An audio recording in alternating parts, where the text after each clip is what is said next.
তো এই সাইকেলে, এই কার্ডিয়াকি রুস্টার সাইকেলে কি মডিফাই করলে ভালো লাগবে, তো আপনারা অবশ্যই কমেন্ট করে জানাবেন।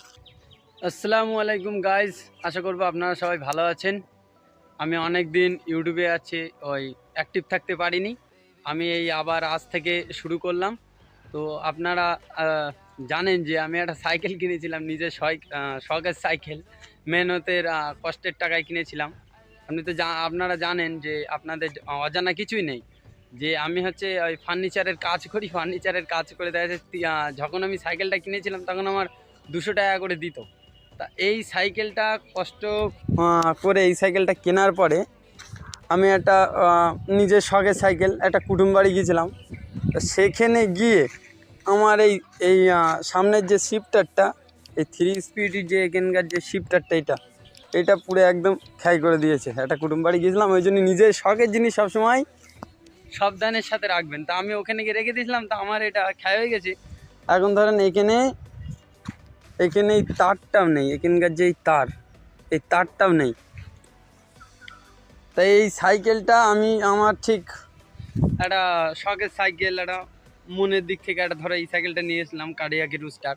তো এই সাইকেলটার এই সামনের যখন শিফটারটা খেয়ে যায়, মায়ের সাথে একটু চালায়, না চালালে একবার খেয়ে যাবে, কিন্তু আমার চালাতে একদম মনে সায় দেয় না। কেন একটা মনের কাছে একটা কিরম যেন একটা খুঁত থেকে যায়, যে ওই জন্যই এখানকার যে এই 3 স্পিডের এই যে এখানকার আপনি দেখতে পাচ্ছেন কেউ জানি না, আমি তো পুরো একদম রোদই শ্যুট করছি, এইদিকে পুরো একদম সূর্য মামা উঠে গেছে আর আমি এখানে শ্যুট করছি। তা আমার এমনি মন মতিও ভালো নেই।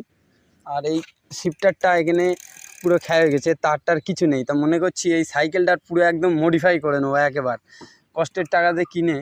আর সাইকেলটা এইভাবে ফেলে রাখা যাবে না, কেন আমরা মধ্যবিত্ত ঘরের সন্তান। তা এইসব এখন করা বিশাল কষ্টকর। এখন ধরো 300 টাকা করে খেটে আর সাইকেলের আর কি করবো বলুন, বাড়ির দিকে নিজেরও একটা খরচা থেকে সব কিছু করতে হয়, বাড়ির দিকেও দেখতে হয়। তো এখন এই সাইকেলটা সামনের এই ক্র্যাঙ্ক সেটটা এখানকার পুরো একদম খুলে বাদ দেবো, হলোটেক ক্র্যাঙ্ক সেট লাগাবো এই জায়গাটায়। আর দেখি কতদূর কি আর কি ভাগ্যে আছে, যদি থাকে তাহলে অবশ্যই সাইকেলটা পুরো মডিফাই করব। আর নিজের পেরেশানির জন্যই আর কি আমি ভিডিও ইউটিউবে করতে পারতাম না, অ্যাক্টিভ থাকতে পারতাম না। এখন আবার আজ থেকে মনে করছি অ্যাক্টিভ থাকবো।